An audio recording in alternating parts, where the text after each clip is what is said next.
take every bit of this out. I think I found it though. Just killed an ugly ass spider right on top of my thing. So in 2014, I still remember it very clearly. In May of 2014, we still didn't know where we were going on family vacation.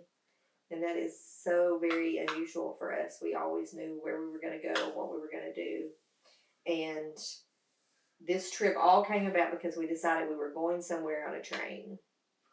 And we decided what better place to go to on a train than to Utah. We had decided that there would be no electronics on that trip.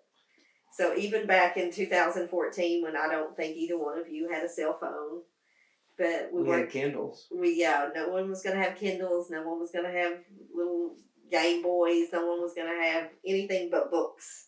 So as you look through picture albums, you see photos of you all holding books and reading, and us playing cards in the meal train, and that was fun. I think it was a good decision that we weren't going to do that. And I'm sure you still remember too when we arrived in Utah how tired we were when we got off that train. But the whole thing was a camping adventure, so everything that we needed was in suitcases. So we finally get to Utah, and it's dark, and we have a rental car the next day, but we have to get to the campground that night, so we call a taxi that gets us there, and then all we do is put up the tent and collapse. We don't blow up any air mattresses. We don't do anything fancy. And I still remember the very next morning we get up and the campground's having an all-you-can-eat pancake breakfast. So it's so funny how you remember things like that. But this trip was just so wonderful from beginning to end. So we headed into Capitol Reef National Park, which is a park that we haven't spent a lot of time in. We were hiking along on this rim, and it started pouring the rain. We took shelter under a little overhang.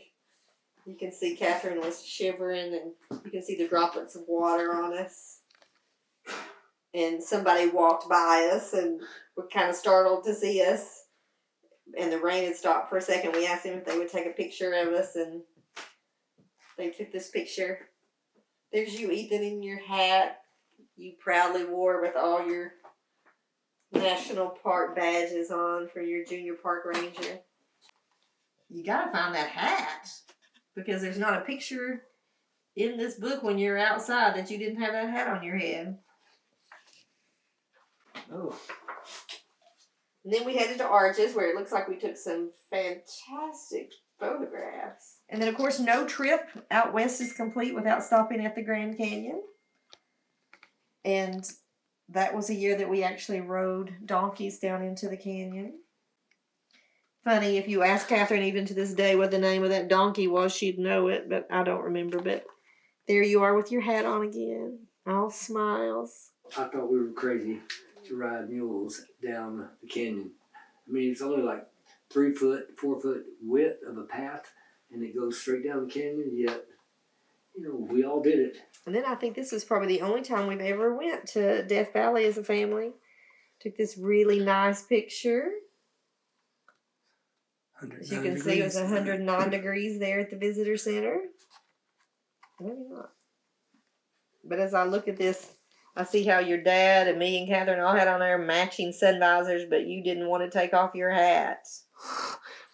I bet we have that hat somewhere. I'm sure we have it. And then Zion, which is also a beautiful, beautiful national park in Utah. And we celebrated your dad's 56th birthday, so that was over 10 years ago. And I think we ended our trip there. I need to schedule us a trip to Vegas, and then we can drive over there and hit Arches and some of the parks before you die. We need to have another final picture. What a morbid And delete that reason. one.